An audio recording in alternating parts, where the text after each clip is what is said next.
Hello, কি পরিস্থিতি সবার? বিদেশে বাঙালি জীবনের আরেকটি ব্লগ নিয়ে চলে এসেছি তোমাদের কাছে। আজকের ব্লগটা আমি শুরু করলাম আমারই রান্নাঘর দিয়ে। আমেরিকাতে এখন সময়টা ভোর 4:30।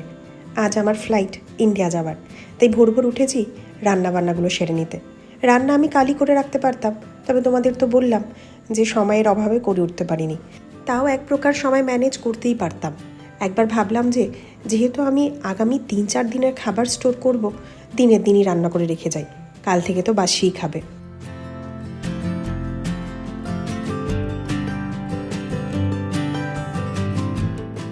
প্রথমে এখানে চিকেনটা বসিয়ে দিয়েছি। একটু মাখা মাখা করে এই চিকেনটা রান্না করে দিয়ে যাব। অন্তত চিকেন ফ্রিজে থাকলে তাহলে আর ওর খাওয়া দাওয়ার কোনো চিন্তা নেই। একটু ভাত বানিয়েও খেয়ে নিতে পারবে, রুটি পরোটা। আর এখানে তো বিভিন্ন রকমের পরোটা কিনতে পাওয়া যায়, প্যাকেট পরোটা, রুটিও পাওয়া যায়।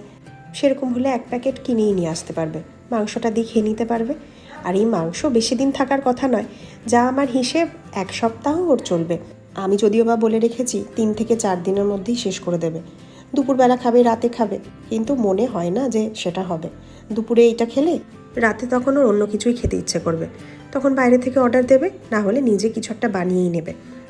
সর্ষের তেলে গোটা গরম মশলা আর শুকনো লঙ্কা ফোড়ন দিয়ে পেঁয়াজগুলো ভেজে নিয়েছিলাম। তারপর ওই যে মাংসগুলো দিয়ে দিলাম। অন্যান্য দিন মাংসগুলো তো তোমরা দেখেছো একটু ম্যারিনেট করেই দিই, তবে আজ আর ম্যারিনেট করলাম না। আজ আমি আসলে দইটা দেবই না। মাংসতে একটু পরিমাণ মতো নুন আর হলুদ দিয়ে ভালো করে একটু ভেজে নিয়েছিলাম। তারপরে টমেটো দিয়েছি, আর সবশেষে এই যে গুঁড়োগুলো দিলাম, ধনে, জিরে, শুকনো লঙ্কার গুঁড়ো, তার সাথে আদা রসুন পেস্ট। ব্যাস, এবার মাংসগুলো কষতে থাকুক। ভালো করে কষে গেছে, দেখো তেলটাও বেরিয়ে এসেছে।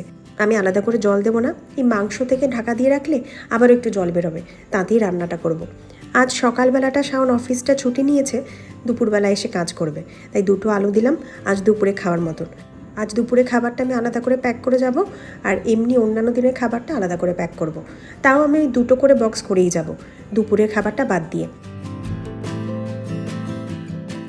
এদিকে একটু বিট ভাজা করছি, ফ্রিজে দেখলাম একখানা বিট ছিল, তাই একটু বিটটাকে ভালো করে একটু ভাজা ভাজা করে দিলাম। তার সাথে একটু ডালও বসিয়ে দিয়েছি। এই যে পাতে যদি একটু ডাল পেয়ে যায়, ব্যাস আর কোনো কিছু প্রয়োজন নেই। মাংস দিয়েও ও ডাল মেখে খেতে পারে। এই দেখো মাংস একেবারে রেডি হয়ে গেছে, ভালো করে তেলও বেরিয়ে এসেছে। এর চেয়ে বেশি আমার ঝোলেরও প্রয়োজন নেই। ডালটাও ফুটে গেছে, ভাতও বসিয়ে দিয়েছি। আমি ভাতটাও বানিয়ে যাচ্ছি একেবারে 3-4 দিনের মতন করে।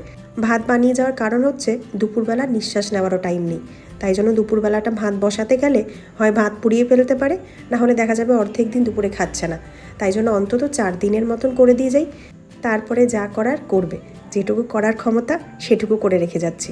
এই একটা বক্সে মাংস করেছি, আর একটা বক্স আমি আগেই রেখে দিয়েছি সাইড করে।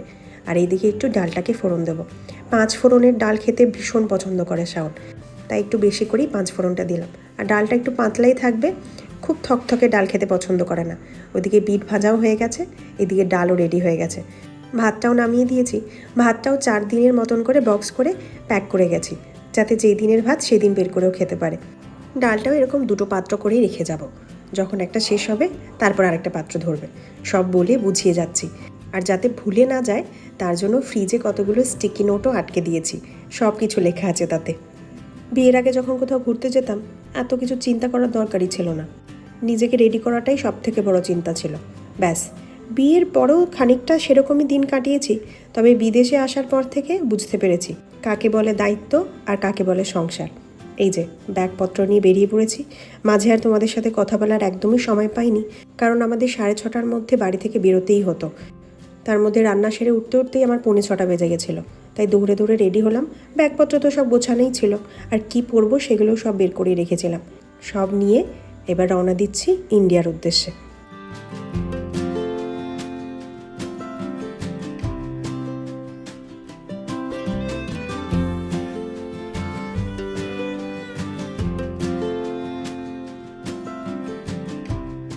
কতদিন ধরে ভাবছি যাব যাব যাব, আর আজ সেই দিন।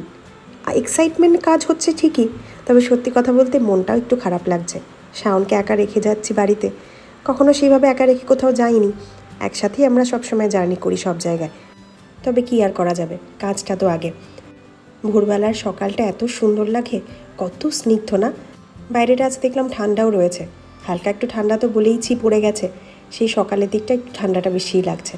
সকাল 7টা মতন বাজে এখন, আর খানিকক্ষণের মধ্যেই আমার ফ্লাইট। ভাবলেই নিজেরও কেমন একটা লাগছে। আর একটা দিন, আর কয়েক ঘন্টা, তারপরেই আমি আমার নিজের দেশে।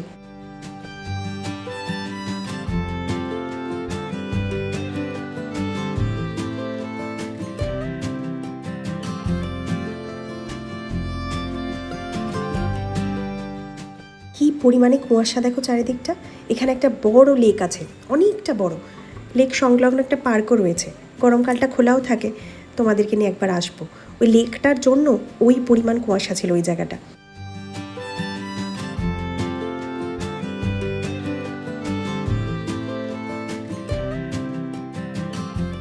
এয়ারপোর্টের ভেতরে চলে এসেছি, বোর্ডিং পাস নেওয়া হয়ে গিয়েছে। শাওন এতক্ষণ বাইরেই দাঁড়িয়েছিল, এইমাত্র বেরিয়ে গেল। সিকিউরিটি চেকিংও আমাদের হয়ে গেছে।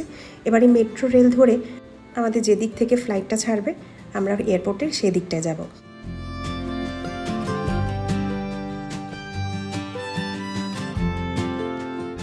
আমার সাথে তোমরা তো দেখলেই, এক দিদি রয়েছে এবং তার বাচ্চাও রয়েছে। আমরা তিনজনই একসাথে জার্নি করছি। এত লং জার্নিতে একটা কেউ কাছে থাকাটা যেন ভীষণ দরকার, নাহলে গোটা সময়টা পাস করা বড় বেশি ডিফিকাল্টের থেকে তো আমার কেমন একটা ভয়ও লাগতে থাকে। এই আমাদের মেট্রো রেল এসে গেছে। দাঁড়াও, আগে মেট্রোটায় উঠে নিই।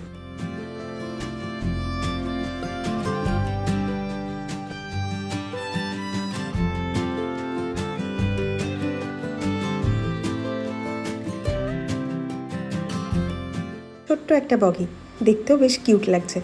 দাঁড়াও, আর সামনেটা তোমাদেরকে একবার দেখাই।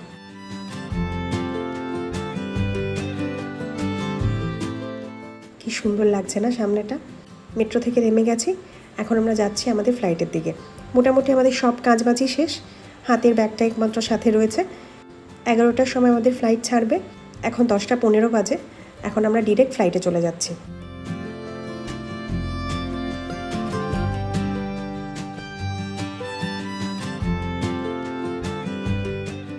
এই হলো আমাদের ফ্লাইট। এই ফ্লাইটটায় করেই আমরা যাব।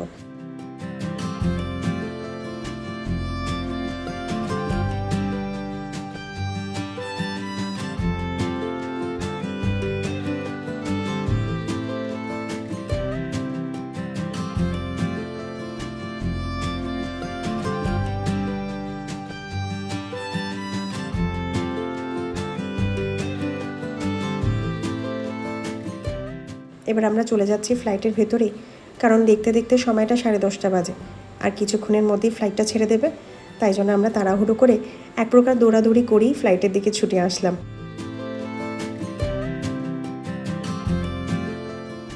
ফ্লাইটে এসে আমি আমার সিটে বসে পড়েছি। প্রথমেই আমি একটু স্ক্রিনটা দেখছি চলে কিনা। এই এয়ার ইন্ডিয়াতে টিকিট বুক করার পর থেকে আমি মোটামুটি যারাই এয়ার ইন্ডিয়াতে ট্রাভেল করেছে সবার কাছেই শুনেছি যে এয়ার ইন্ডিয়ার স্ক্রিনটা নাকি কাজ করে না। তাই এসে আমি প্রথমে সেটাই চেক করছিলাম, চলছে কি চলছে না। আপাতত তো এখন অবধি চলেনি। কথা বলতে বলতে ফ্লাইট ছেড়েও দিয়েছে।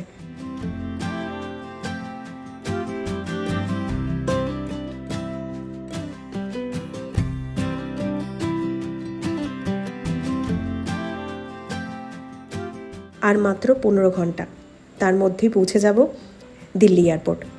তারপরেই তো ব্যাস পৌঁছে গেছি নিজের দেশে। তখন আর কোনো চিন্তাই থাকবে না। তার খানিকক্ষণের অপেক্ষার পরেই নিজের লোকের সাথে একই জায়গায় একই সাথে দাঁড়িয়ে থাকবো। যাদেরকে ভিডিও কলে এতদিন দেখে দেখে নিজের মন ভরিয়েছি, তারাও যদিও বা মন ভরিয়েছে আমাকে ভিডিও কলে দেখে। তখন সামনাসামনি বসে কত গল্প করা যাবে। তার জন্য একটা সুন্দর ইন্টারনেট কানেকশানেরও প্রয়োজন হবে না। বিয়ের পর প্রথমবার যখন দিরাগমনে বাড়ি যাচ্ছিলাম, ঠিক যেমনটা ফিলিং হচ্ছিল, আজকে সেরকম একটা ফিলিং হচ্ছে আমেরিকা থেকে ইন্ডিয়া যাওয়াতে।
খানিকক্ষণ পরেই তো একেবারে মেঘের দেশে চলে যাব। তার থেকে আমিও এই বাইরের দৃশ্যটা একটু এনজয় করি।